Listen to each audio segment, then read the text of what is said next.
Hello, and welcome to the AIDS 2020 satellite session, One World, One Fight to End HIV. My name is Jay Knott. I'm the Chief Business Officer of Abt Associates, and Abt Associates is sponsoring this session. We hope to have a rich and fruitful, comprehensive discussion around bidirectional learning. What can international and domestic HIV programs learn from each other? It'll be my honor to deliver opening remarks, make some introductions, and then turn it over to a star-studded cast of informed and knowledgeable people to take you through this discussion. First, our distinguished guests, Laura Cheever, the Associate Administrator for HIV/AIDS Bureau at the Health Resources and Services Administration, HRSA, and Harold Phillips, Senior HIV Advisor and Chief Operating Officer of Ending the HIV Epidemic within the U.S. Department of Health and Human Services. Next, a quartet of my wonderful Abt colleagues, Jane Fox, Principal Associate and HIV Program Advisor, Kathy Thompson, Managing Director for East, Central, and Southern Africa, also HIV Program Advisor, Cristina Booker, Program Project Director, and Laura Edwards, Project Manager. So the engagement of Abt Associates in the fight against HIV/AIDS has lasted for more than 30 years. We are a leader in the field, and through funding from HRSA, CDC, and USAID, we've led the analysis of treatment modalities, assisted countries to develop sustainable funding of HIV interventions, strengthened health systems through integrated HIV services in their primary healthcare systems, and engage the private sector resources to combat HIV. Two examples of work both in the United States and in other countries, which I think can serve as ways in which foundations for shared learning. First, the Ryan White HIV/AIDS program, well-known program. Clients we know have done better and have had better clinical outcomes than those outside the program. But what has been a mystery is which Ryan White model of care delivers better health outcomes. Abt Associates conducted a retrospective study covering 2016 through 2019 of these three models you see on the slide, and the results are fairly clear. Integrated co-managed care provided the highest viral suppression rates. Exclusively primary care settings provided the highest average of outpatient ambulatory care visits. This final analysis was based on more than 1,000 client observations from at least 70 sites. A very comprehensive study with very clear results. Next, from the developing world, the USAID Private Sector Health Project in Cote d'Ivoire, a four-year project to expand the provision of quality HIV care, prevention, and treatment services. It included access to ART.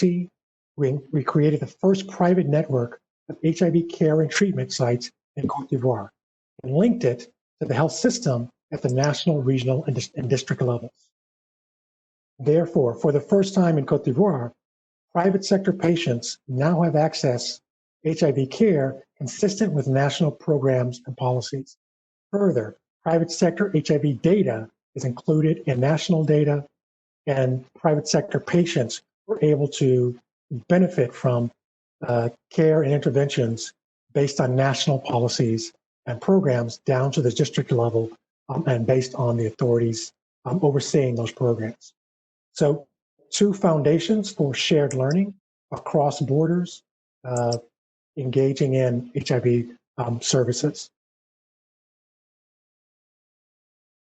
So, the focus of today's presentation will really be to provide an overview of bidirectional lessons learned initiative, something both our guests and our distinguished Abt colleagues will discuss, review the methods for the main tasks, discuss the findings, results, and recommendations for bidirectional sharing, including the use of the white paper, which we will provide. Finally, we'll have panelists available to address questions and comments. So with that introduction, again, very distinguished guests and very distinguished panelists, We want to provide you with the opportunity to ask questions and engage with our panelists at the end. I want to turn over to my distinguished colleague, Cristina Booker. Thank you, Jay. Now I'll give an overview and some context for the Bidirectional Lessons Learned Initiative. First, it's important to know that HRSA plays a key role in administering and implementing both programs, the Ryan White HIV/AIDS program and the U.S. PEPFAR. Both of these programs have enabled millions of people with HIV to live longer, healthier, more productive lives. The Ryan White program has been serving people for nearly 30 years and PEPFAR for 16 years. Both programs have documented and shared lessons learned and best practices from over their work with their respective audiences. The Bidirectional Lessons Learned Initiative was unique because we assessed lessons learned from both programs to assess where sharing could be done across both programs. Both programs have their ways of conceptualizing HIV care. The HIV continuum features 5 steps, and the UN 90-90-90 goals features 3 stages. Here we have a snapshot on the Ryan White and PEPFAR alignment across the stages of the HIV care continuum and the UN's 90-90-90 goals. Starting on the left, the image outlined in blue shows that the first 90 goal and the HIV care continuum overlap on HIV diagnosis or awareness of one's HIV status. In the center, the images outlined in green show the overlap between the second 90 goal and the HIV care continuum, and they're aligned on people with HIV being linked to care and prescribed ARTs. Finally, the images outlined in purple show the third 90 goal and the overlap with engagement or retention in care and achievement of viral suppression. This alignment served as a foundation for understanding the potential impact of the intervention strategies, programs, and models that were identified through the Bidirectional project. This slide now shows the main technical tasks that we implemented for this project. Moving from left to right on the bottom, the first technical task that we completed was a literature review. This was a systematic review of more than 490 materials to assess 18 Ryan White and 4 PEPFAR initiatives as implemented by HRSA's HIV/AIDS Bureau. We used the Proctor model of implementation framework for this review. The third task was a stakeholder work group meeting held in person at HRSA's offices, and participants included 35 federal and non-federal experts from both Ryan White and PEPFAR. And the purpose was to further our understanding of HRSA-funded initiatives with potential for bidirectional sharing. And the fourth task was the white paper, and the paper clarifies the translatable Ryan White and PEPFAR experiences along the HIV care continuum and the 90-90-90 goals. There will also be recommendations that are presented in the white paper and discussed later in our presentation. Finally, the fifth task was the final report and the webinar, and this included a summative report for HRSA and a webinar to share the findings with HRSA and stakeholders. Next, my colleague Laura Edwards will share more about the paper. Thanks, Cristina. So as she mentioned, the white paper was one of the main products from this Bidirectional Lessons Learned initiative. This paper describes the role of HRSA-HAB in advancing HIV care through both the Ryan White and PEPFAR programs. And it highlights ways that HRSA-HAB has helped to achieve global goals for HIV epidemic control, both domestically and globally. And then additionally, this white paper provides information to yield a greater understanding of the possibilities for bidirectional sharing. So we're going to cover some of the topics of this white paper in the remainder of the presentation, but I want to note that the entire paper is freely accessible and available for download at targethiv.org. The paper covers several different areas for sharing, both from the Ryan White to the PEPFAR side, and then vice versa from PEPFAR to Ryan White. So some of the areas from Ryan White lessons that could be applicable in PEPFAR settings include case management, integration of behavioral health services, trauma-informed care, capacity building of local institutions, and use of community health workers. Some of the PEPFAR lessons that could potentially be applicable in Ryan White contexts include the use of differentiated service delivery, sustainability index dashboards, data use for real-time decision-making, capacity building of local institutions, the use of community health workers, and rapid initiation of treatment. So the white paper outlines each of these areas, and each section has links with additional resources for each of these subject areas if you'd like more information and further reading. So now for the remainder of this presentation, we're going to cover not all of these areas, but we'll dig deeper into a few specific ones on each side. So I'll turn it over to Jane Fox to start with areas where the Ryan White HIV/AIDS program could share lessons with PEPFAR countries.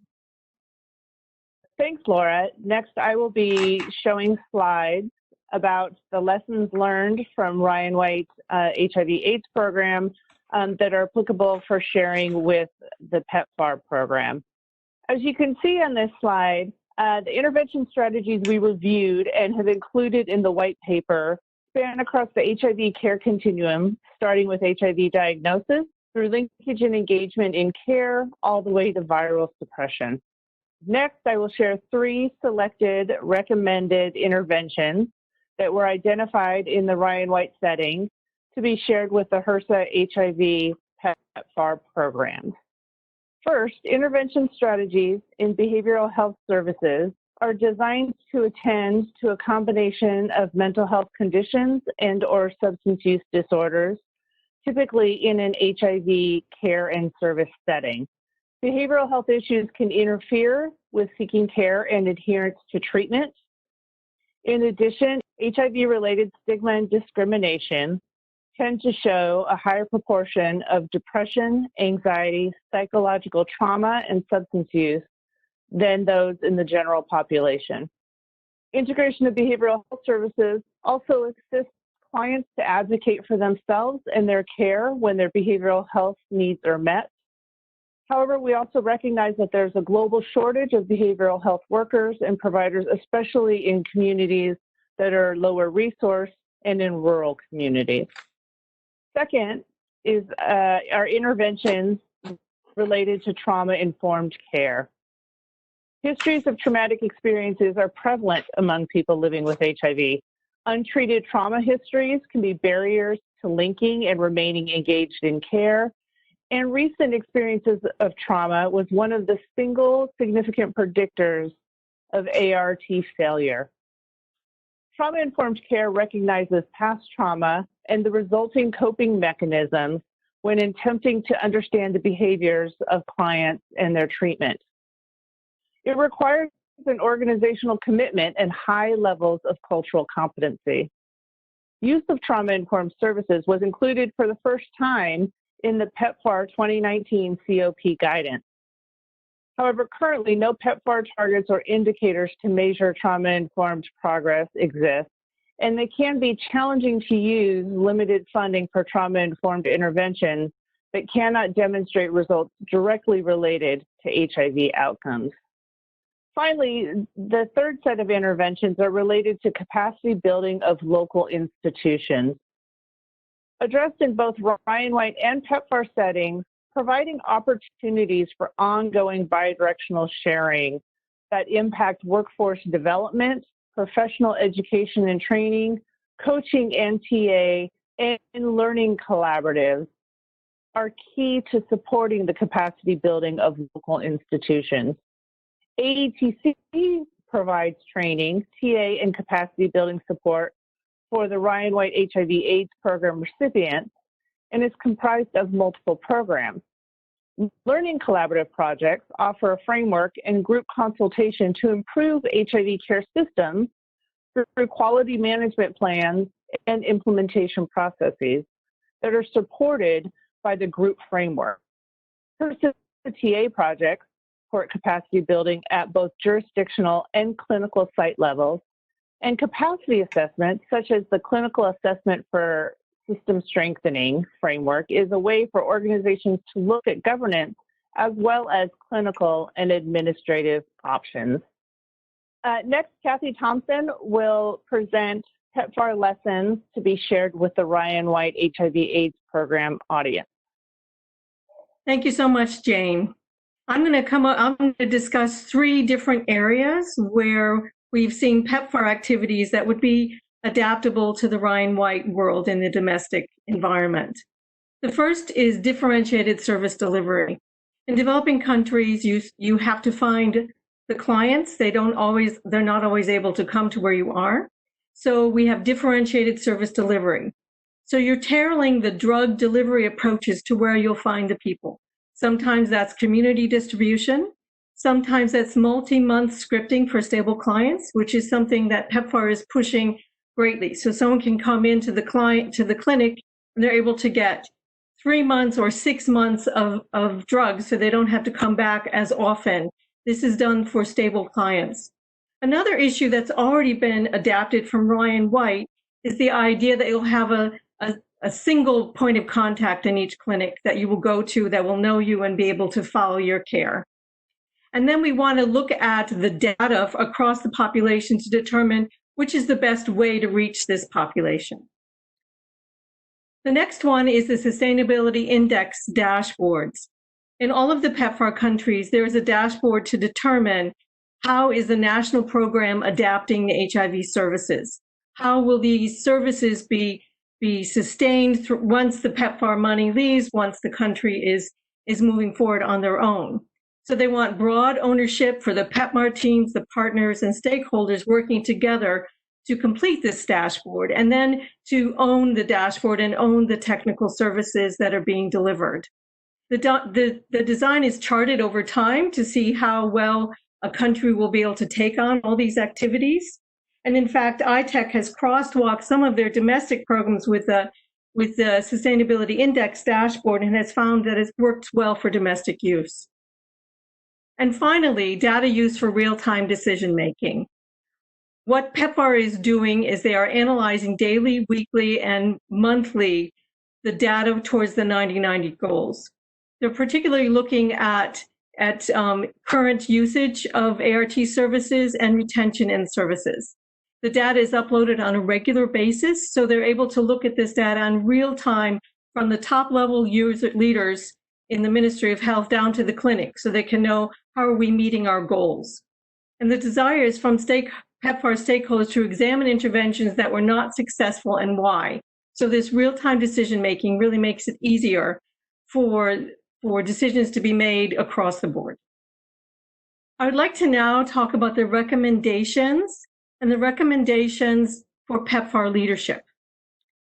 So this is from what we've learned from the Ryan White program. There's further development of trauma-informed care and integration of behavioral health services. How can we learn from what they've been doing, Ryan White, to use this in the PEPFAR environment? Build the capacity with PEPFAR community service organizations by improving their health literacy and strategic use of data. Identify ways to replicate client-centered care offered through the Ryan White Comprehensive Care Package in the various country contexts. And include information about intervention strategies from Ryan White community to the Interagency Collaborative for Program Impact email digests. And with this now, I'll pass it back to Jane so she can talk about what PEPFAR can learn from Ryan White. Great, thanks, Kathy. So as Kathy provided some recommendations for the PEPFAR leadership from lessons that we have learned from the Ryan White providers, I will discuss the recommendations for Ryan White leadership that we have learned from the PEPFAR practitioners and audiences. The first being broaden audience for webinars offered to the Ryan White recipients to include PEPFAR practitioners. Information needs to be digestible and needs to be brief. Invite a group of Ryan White practitioners to listen to the data review meetings during the calls that are provided through the PEPFAR project. These calls may increase the Ryan White practitioners' understandings of how to use their data, to look at programs identified by the data, and address them accordingly. And finally, assess the ways that the Ryan White program could share experiences in data triangulation from multiple sources. as within PEPFAR, there's a wide variety and different levels of data available to look at. Our final set of recommendations are for both leadership, both Ryan White and PEPFAR leadership. The first being is please continue the opportunities for bidirectional sharing through AIDS 2020, as here we are, the Ryan White National Conference, and the American Public Health Association, of which we do have a presentation on bidirectional lessons learned at the American Public Health Association, as well as the Ryan White National Conference in August. Next is identify ways to make Target HIV and the AATC websites, as well as PEPFAR solutions, more widely known and accessible to broader audiences for review and for identification of other interventions and strategies for adaptation and adoption. Support future replication and adoption of bidirectional interventions through both the Ryan White and the PEPFAR funding streams. And also support some mentorship in bidirectional learning opportunities by leveraging the AATC and the International Workforce Training Network. Facilitation of bidirectional sharing of intervention strategies among direct providers, including CHWs and peers, would be extremely helpful. And finally, identifying opportunities to work with both SGAC to create an annual award for best practices that have led to best outcomes. Next, we will have a facilitated conversation with Laura Cheever and Harold Phillips about how these bidirectional lessons learned can support the future work of HRSA-HAB domestically and globally, as well as efforts to end the HIV epidemic initiative in the coming months and years. With us today, we have Laura Cheever, who is the Associate Administrator for the HIV/AIDS Bureau at HRSA, and Harold Phillips, who is the Senior HIV Advisor and Chief Operating Officer of Ending the HIV Epidemic, a Plan for America. Thank you both for being here with us today. Thanks for having us. Thanks for having us. Sure. So as you saw in the presentation, we highlighted a few of the bidirectional lessons learned that were included in the white paper. Just to remind folks, the Ryan White HIV/AIDS program lessons learned that were identified for sharing with PEPFAR included integration of behavioral health services into HIV care, trauma-informed care services, and capacity building of local institutions. PEPFAR lessons learned for sharing with the Ryan White HIV/AIDS program included differentiated service delivery models, a sustainability index dashboard, and data use for real-time decision-making. There were also some recommendations around continuing to offer space and time for sharing across the domestic and global HIV programs to continue the bidirectional learning. So thinking of these recommendations, let's kind of kick off an informal conversation about the lessons learned and the future work of both HRSA-HAB domestically and globally, and then the US-based work to end the HIV epidemic. Laura, let's start with you. Great, thank you. So I think you really captured, the most important thing that PEPFAR brought and the global work has brought to the domestic program, and that is really to view it as a public health issue and to really take the work that we do in Ryan White. We've always funded public health departments. We've always taken a public health approach, but to start articulating that and doing things like data visualization that those dashboards did so well, to help communities see exactly where they were to better utilize their data.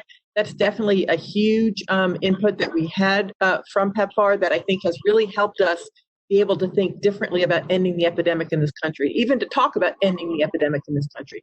That really was brought to us, I think, through that public health framework that PEPFAR has always had. Fantastic. Harold, do you want to hop in? Sure. I think that, like Dr. Cheever said, so that public health approach and that is both data driven. I think PEPFAR has enabled us to move to a place in the United States where what we're going to see is not only the ending the HIV epidemic initiative, but also an upcoming national HIV/AIDS strategy. And that strategic plan is really going to talk about us having the right tools, the use of the data, and really using innovation to end the HIV epidemic in the United States. And so I don't think that language, that lexicon, and that acknowledgement would have happened had it not been for PEPFAR being able to demonstrate that it's not just words. There are actually countries that have been PEPFAR funded that are in the process or have controlled their epidemic in those countries as well. That's great. So thinking about these data dashboards and data-driven, helping people to use their data, are you envisioning using the data that are currently being collected? Are there other data sources that we're thinking of that we want to teach folks how to use to do this work? Yeah, I think we've had some really good experiences in the last few years. In the United States, our publicly funded program, our Medicaid program, has a vast amount of data on clients being seen in that program. And for us in the Ryan White program to understand who is being seen, who's having services delivered, potentially outside of our program, and being able to link those is a key thing that we need to do. So many states in the United States have done this. Some states are still in the process of doing that, but we're going to need to be able to really link together those different data systems across the different parts of our healthcare system to better understand exactly who is in and out of care. Because in the United States, I think our greatest challenge today is that we have about 400,000 people with HIV who are out of care. About 250,000 know they have HIV and are not in services. So how do we reach those people? We need to be able to identify who those people are so we can better figure out what we can do to reach them. And to that the Ending the HIV Epidemic Initiative is soon to release a data dashboard that will have indicators that will show where we are by jurisdiction as well as by national. The data sets that we'll use, one of the data sets that I'm excited that we'll be able to use and show nationally is around PrEP coverage. And I think being able to see nationally where we are with PrEP coverage as well as by jurisdiction is exciting and will give us some insight, perhaps, in who still needs to be reached with services such as PrEP. Absolutely. So that's great. I mean, we'll have a national ability to look at what's going on. What do you think it'll take for individual states or jurisdictions to be able to pick this up and really run with it? So I think on the care and treatment side of things in the United States, people are doing that now. In the Ryan White program, people need to do needs assessments. So there's a pretty thorough process at the city level or the state level to look at where they view their gaps are and to have really a community-based process to figure out how they want to address those gaps. But some of this epidemiologic data is very hard to completely understand and get your arms around if you don't have a PhD or a master's in public health, right? It's why people get those degrees.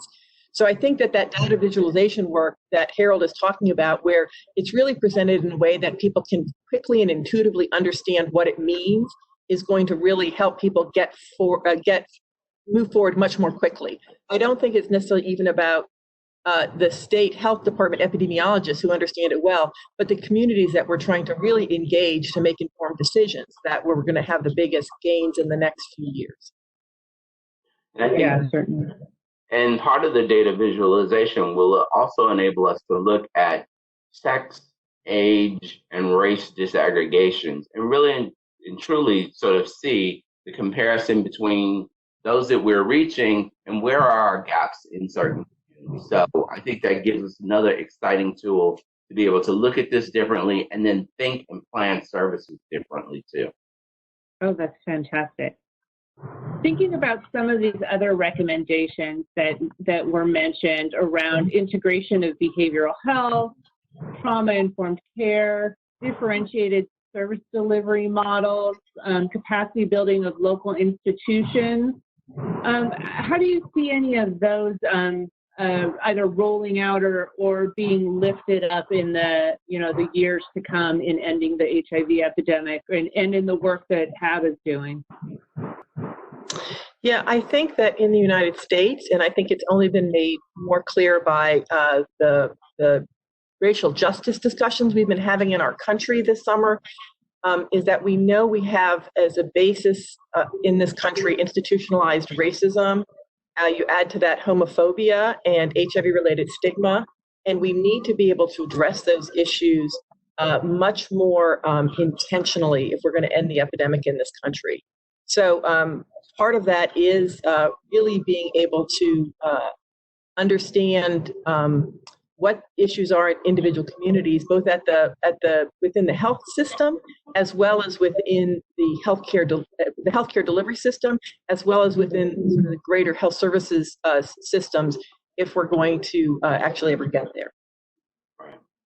Yeah. I think one of the things that at least have been done very well in the Ryan White program is that integration of primary care, mental health, behavioral health services, and really thinking about that and at least being able to do those.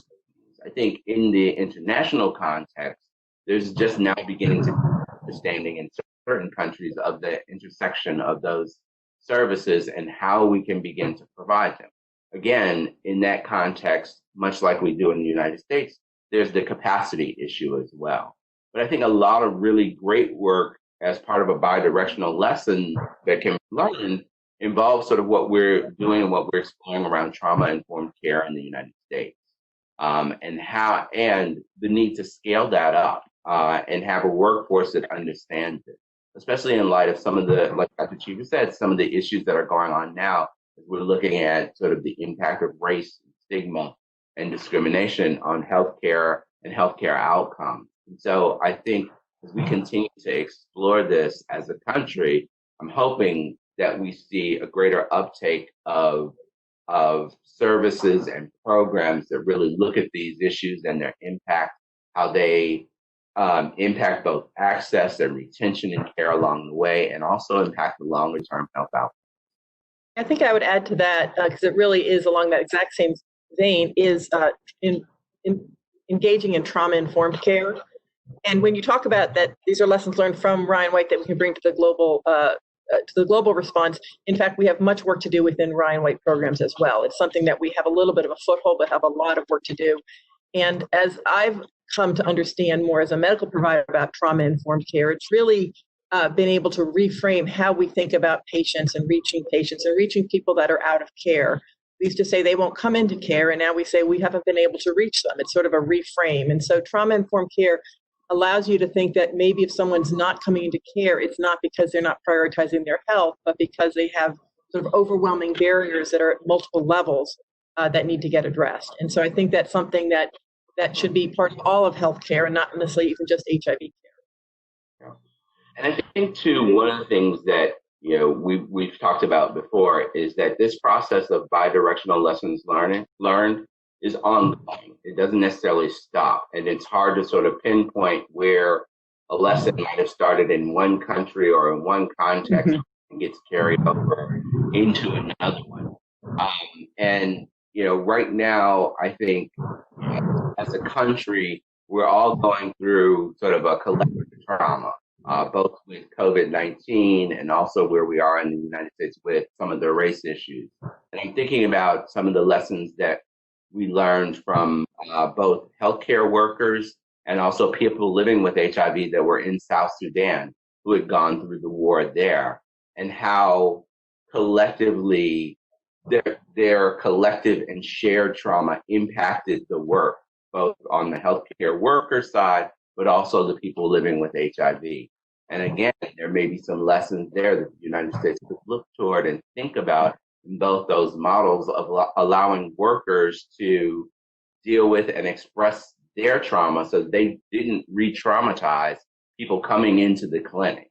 So in that context, just getting to the clinic, like in many places in the United States today, just getting to the clinic is a challenge for the nurses and the doctors. And then how do you not re-traumatize those living with HIV who then show up at the door? So again, I think as we learn from each other as we grow each other, realizing that it's not sort of a finite point and it's not only one direction, but and then maybe reaching back to look at other ways of learning and sharing. Yeah, I would agree with that. It's very, I think our learning is very continuous. We talk about creating new ways for us to learn. I think we had learned a lot of these lessons back and forth prior to sort of you guys delineating them for us. I think it's helpful to have them delineated. It helps us to think through a little bit more clearly how we want to implement them. But HIV has always been relatively evidence-based. There's a strong literature and there's a strong sort of global engagement. I mean, this IAS is an example, this meeting of that global engagement we have where we really are sharing with each other as we learn. And we need to make sure that we continue to maintain that. Great. Yeah, so in closing, I want to note that certainly this has been a fantastic opportunity for us to share the bidirectional lessons learned. It's great to hear that the door is now open for continued sharing. We'll also be presenting some of this information at the upcoming Ryan White conference, as well as we were accepted to present at the American Public Health Association. And so I think we're really trying to push it out. It's great to hear the commitment on your side, both Laura and Harold, to maintaining this bidirectional lessons learned. Any closing remarks or thoughts that you'd like to share with folks here? Harold?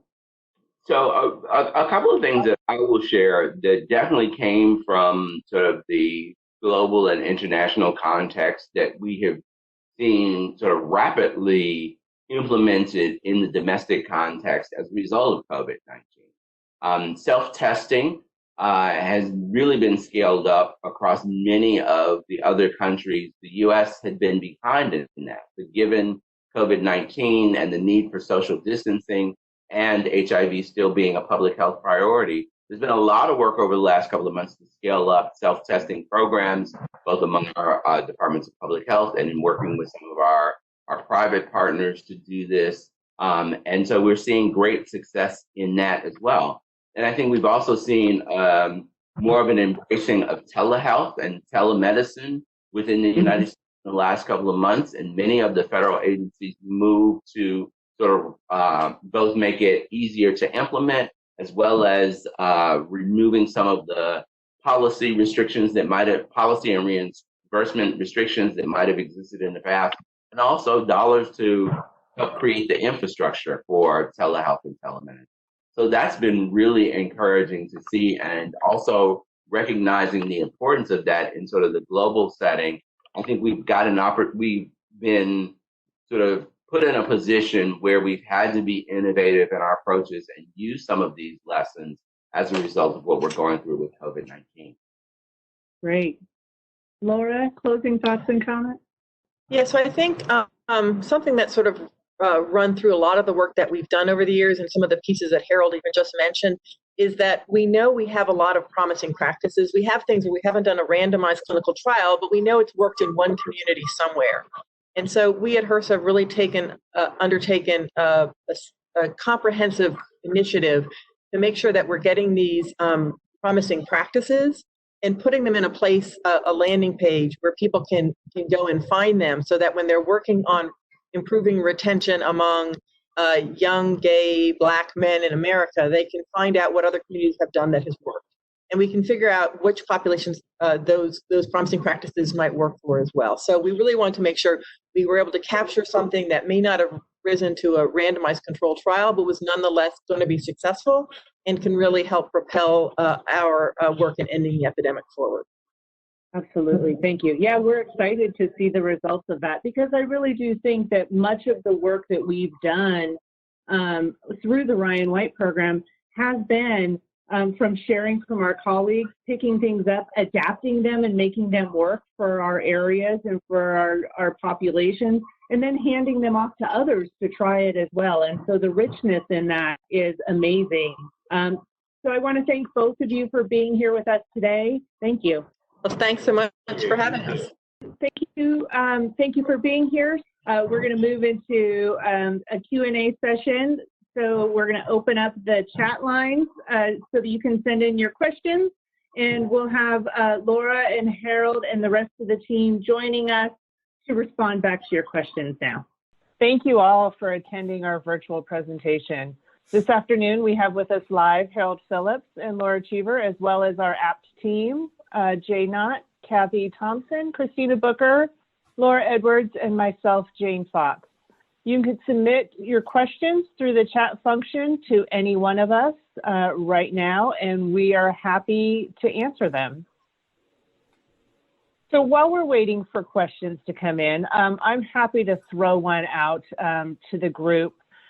So thinking about these lessons learned for exchange and sharing across both Ryan White and PEPFAR, what are any challenges or thoughts that need to be considered in implementing new practices or adjusting current programs to integrate some of this new work?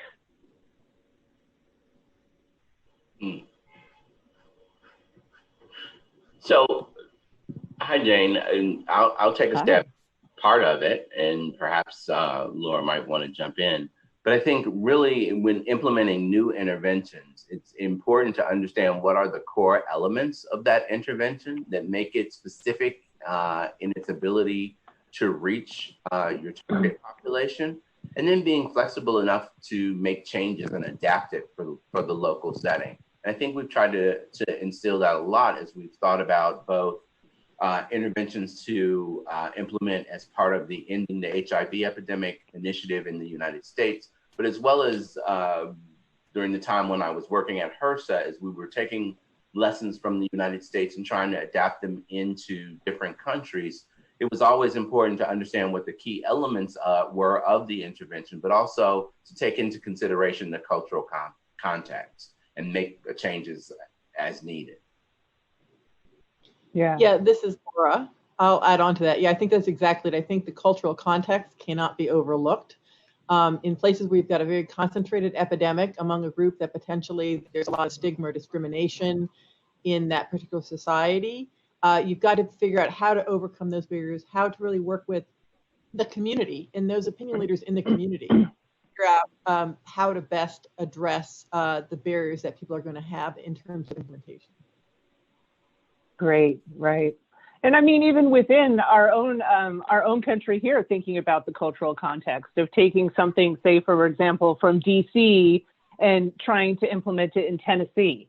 What does that look like? And I think it's not only about geographic culture, but it's also about financial culture, like where are you getting backing from, and what's the will and the interest of states and stakeholders. So great. Oh, it looks like we have a question here.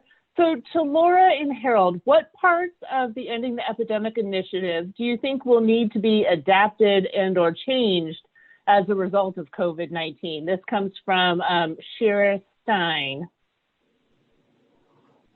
Yeah, this is Laura. I'll start. I think obviously with COVID, our health departments who have taken the lead in ending the HIV epidemic work that we're doing have had to spend a lot of time focused on COVID. It was a current emergency that needed to get addressed with some urgency. That said, we've learned a lot by doing things differently during this COVID pandemic that are directly applicable to really accelerating our work in EHE. One example of that is telehealth. We, for years, have been encouraging telehealth in rural areas, but also in cities where people don't necessarily leave their neighborhood to get expert care. Now everyone turned to do telehealth within a couple of weeks. So we know that through telehealth, at least anecdotally, we've heard from across the country, various providers, that people that had a hard time engaging in care, they've had a very easy time engaging over the telephone for some people, that it's really reduced a lot of barriers. So I think some of the things that have occurred as a result of COVID-19 are actually going to help us to do our work in EHE faster. Right. And I think that the frontline healthcare providers, our federal agencies, and our state colleagues did an excellent job of really real-time readjustments to ensure that there was continued access to HIV prevention, care, and treatment during the time of COVID-19.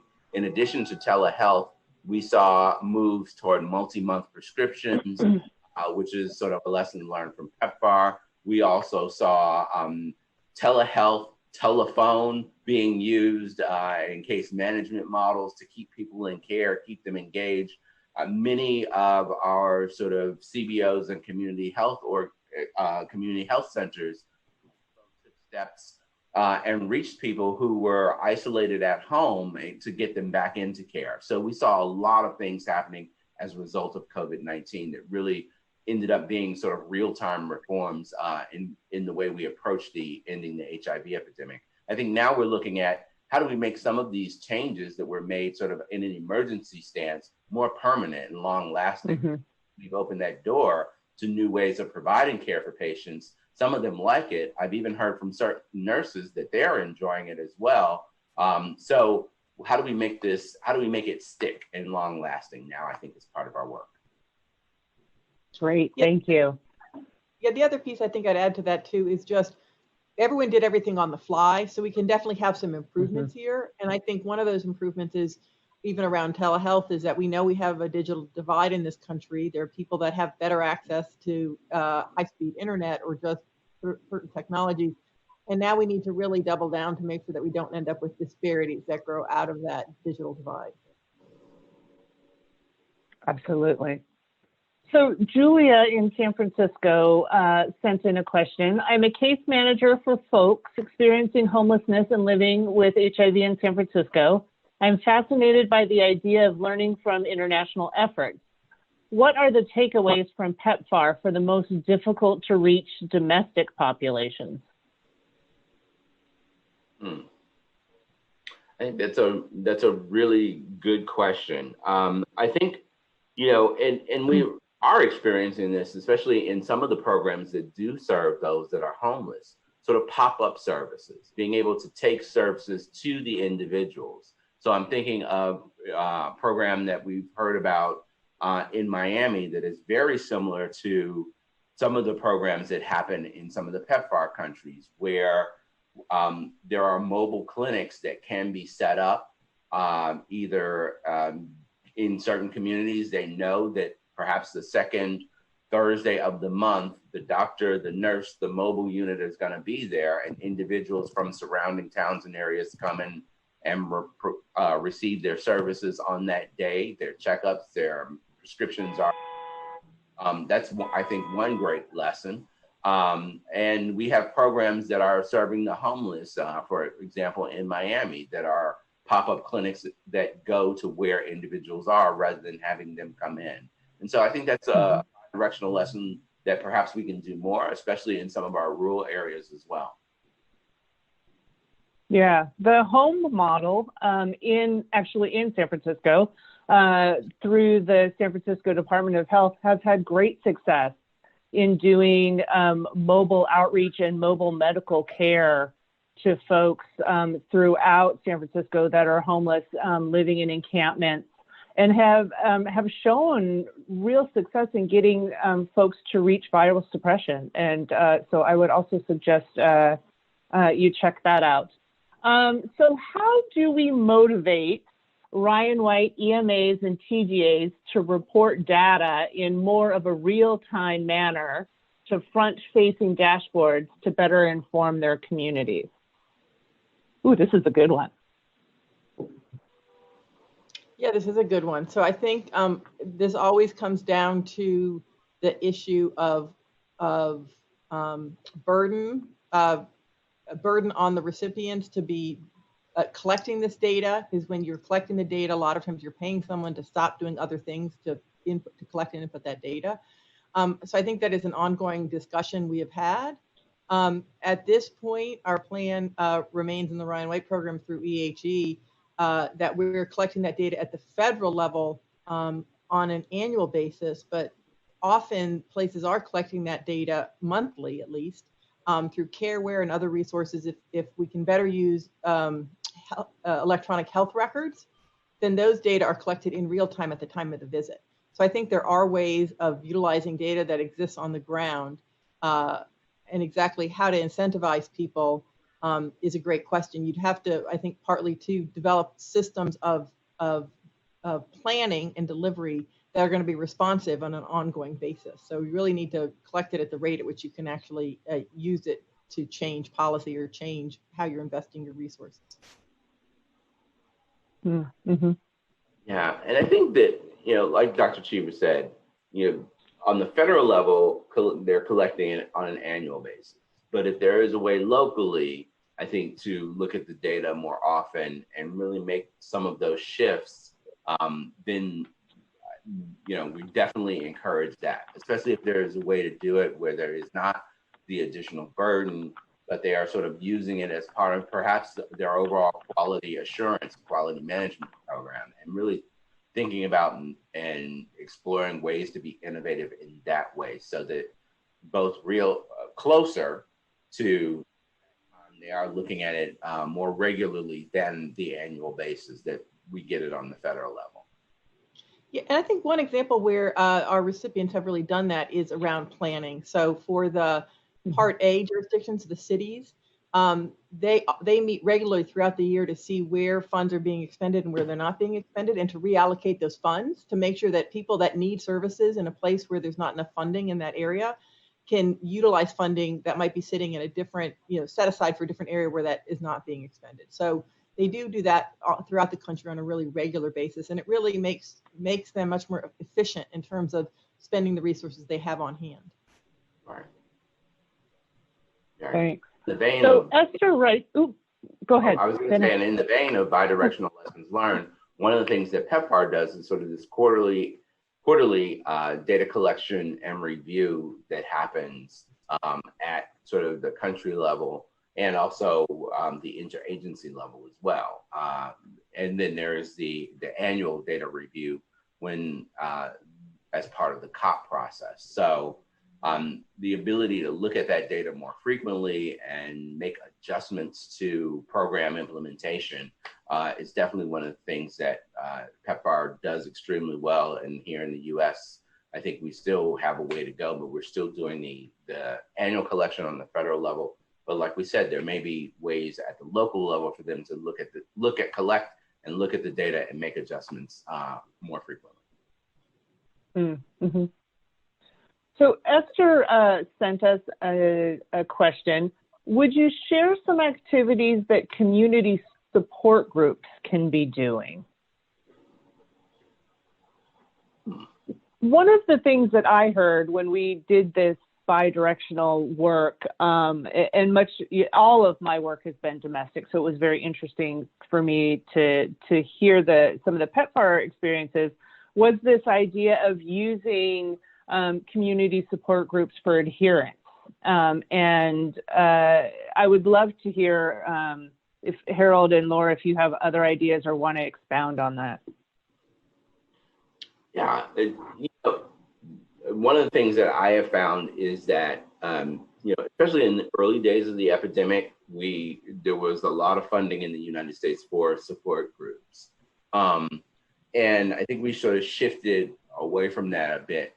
And it's not funded in such large numbers anymore. But as I sort of go around the country, I'm still finding that there is a need for us to maybe think about that model and update it, not only in terms of treatment adherence, but and viral suppression, but just helping individuals navigate and figure out what else is available because of our sort of fragmented funding streams that we have in the United States.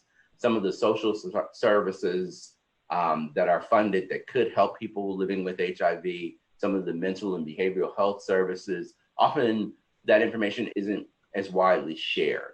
But some of our long-term survivors know those systems and how to access. So being able to lend that information and just share among sort of the networks. And I'm thinking also a similar thing for those at risk in terms of being able to access and remain on PrEP services or other prevention modalities. Thinking about how we bring some of those back and re-energize them, reinvent them, maybe even make some of them virtual in this new world order of ours, is something that I think we need to give some more thought to. And perhaps there are models out there in jurisdictions that are being used. Yeah, so I'm thinking of one group in particular of older women in Baltimore that meet. And for them, it really is that this is the first generation of women who have aged into having HIV and live for 20 or 30 years with the disease. So even though they're long-term survivors of HIV, they really have benefited from each other and from that support. We've had discussions as well with people that live in very rural and remote areas where they may be the only person they know with HIV, and they don't think anyone with HIV lives anywhere near them, and they have no way to really know about that.